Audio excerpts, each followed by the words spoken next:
Hello, and welcome to our channel where we uncover the shadows of history. Tonight, we're venturing into the mist-shrouded landscapes of England, a land steeped in history and haunted by tales that have been whispered through the centuries. From lonely country lanes to ancient, crumbling castles, stories of spectral figures and phantom cries linger in the very air. These aren't just spooky tales told around a campfire. They are legends woven into the fabric of England's past. Have you ever felt a sudden chill in an old building or heard a noise you couldn't explain? Perhaps you were closer to one of these stories than you thought. So, dim the lights, get comfortable, and prepare to hear some of the most chilling ghost stories from England that are guaranteed to keep you awake. Our first story takes us to the windswept Norfolk coast, to a place called Blickling Hall.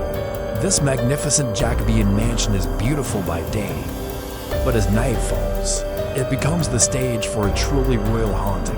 It is said to be the childhood home of Anne Boleyn, the ill-fated second wife of King Henry VIII. On May 19th, the anniversary of her execution in 1536, a truly gruesome spectacle is said to occur. Legend has it that a ghostly carriage, pulled by four headless horses and driven by a headless coachman, thunders up the driveway to the hall.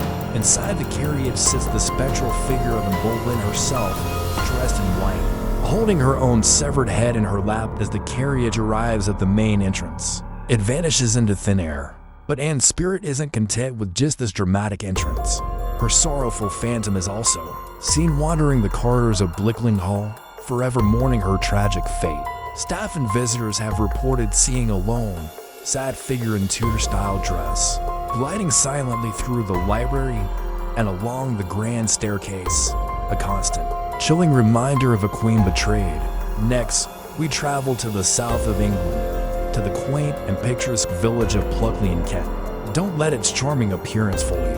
Pluckley holds the Guinness World Record for being the most haunted village in Britain, with at least a dozen active ghosts. As you walk its narrow lanes, you might just have an encounter of the spectral kind. One of the most famous spirits is the Red Lady, believed to be a member of the Deering family, who once owned the local manor. She is seen wandering the graveyard of St. Nicholas's Church, searching for the unmarked grave of her stillborn child. Her ethereal form, clad in red, is a heartbreaking sight. Then there's the phantom coach and horses, often heard but rarely seen, thundering down Mountain's Hill. Locals say the sound of the galloping hooves and rattling carriage wheels is unmistakable. In the aptly named Screaming Woods, piercing shrieks are often heard echoing through the trees, believed to be the cries of men and women who became lost and met their end within the dense forest. From a ghostly highwayman pinned to a tree at Fright Corner to a spectral schoolmaster found hanging in Dicky Buss's Lane, Pluckley is a village where the past and present collide in the most terrifying ways. Our journey now takes us north to the ancient city of York, a place with a history stretching back to Roman times. With so much history, it's no surprise that York is considered one of Europe's most haunted cities. Deep beneath the Treasurer's House, near the York Minster, lies one of the most famous and well-documented ghost sightings in English history. In 1953, a young apprentice plumber named Harry Martindale was working in the cellar, installing a new heating system. Suddenly, he heard the sound of a distant horn. To his utter astonishment, a figure emerged directly from the solid brick wall. It was a Roman soldier, holding a trumpet. But this was just the beginning. He was followed by a whole legion of Roman soldiers, marching in pairs. They looked weary, dirty, and battle-worn.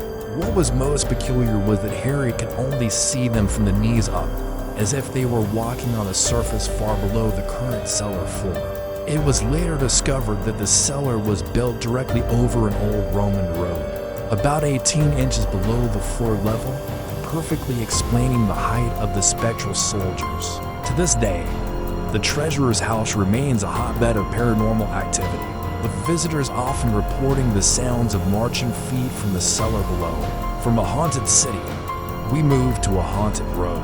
The A29 in Kent, which runs from Rochester to Hastings, is notorious for more than just traffic. It has a grim reputation for supernatural occurrences, particularly the ghost of a young bride. The story goes that a woman named Judith, on her wedding day in 1965, was killed in a car crash on this very road. Since then, numerous drivers have reported seeing a solitary figure in a white dress standing by the side of the road, sometimes even stepping out into traffic. Many have slammed on their brakes, thinking they've hit someone, only to get out and find absolutely no one there. Some drivers have even offered a lift to a sad-looking woman in white who gets into the car, gives an address, and then simply vanishes from the passenger seat before they arrive. Police have been called to the scene countless times by frantic drivers, but no evidence of an accident or a person is ever found. Is it the lonely spirit of a bride, forever trying to complete a journey that was cut tragically short, or something else entirely? Whatever the explanation, drivers on the 8 to 29 are advised to keep their eyes and their minds wide open. Finally, we arrive at the most famous fortress in England, the Tower of London. With a history of over 900 years filled with imprisonment, torture, and executions, it's no wonder this place is crawling with ghosts. Its most famous spectral resident is, once again, Anne Boleyn. Her headless ghost has been seen leading a procession of lords and ladies down the chapel aisle. In the Chapel Royal of Este, Peter ad Vincula, where she is buried, she's also been spotted staring out of the window from the Queen's house, the very place she was held before her execution. Another tragic figure is Lady Jane Grey, the 9 Days Queen, whose fleeting reign ended with her execution. Her white, ethereal form is often seen on the battlements, a lonely silhouette against the London skyline. Perhaps the most heartbreaking ghosts are those of the two young princes, Edward V and his younger brother Richard, Duke of York. They were imprisoned in the Tower in 1483 by their uncle, the Duke of Gloucester, who later became King Richard III. The boys vanished without a trace, presumed murdered. For centuries, their small, terrified ghosts, dressed in white nightgowns, have been seen clinging to each other in the aptly named Bloody Tower, their silent whispers and soft sobs echoing in the cold, stone rooms. These stories are just a glimpse into the ghostly heritage of England. From royal phantoms to common folk whose stories have been etched into the landscape, these tales remind us that the past is never truly gone. It lingers in the shadows, waiting for a quiet moment to make its presence known. Which of these stories did you find the most unnerving? Let us know in the comments below. And if you have your own local ghost story, we would love to hear it. Thank you for joining us on this spectral journey through England. If you enjoy delving into the mysteries that lie just beyond our sight, make sure to like this video and subscribe to the channel for more explorations into the unknown. Click the notification bell so you won't miss our next adventure. Stay curious, and until next time, try not to think about what might be waiting in the darkness.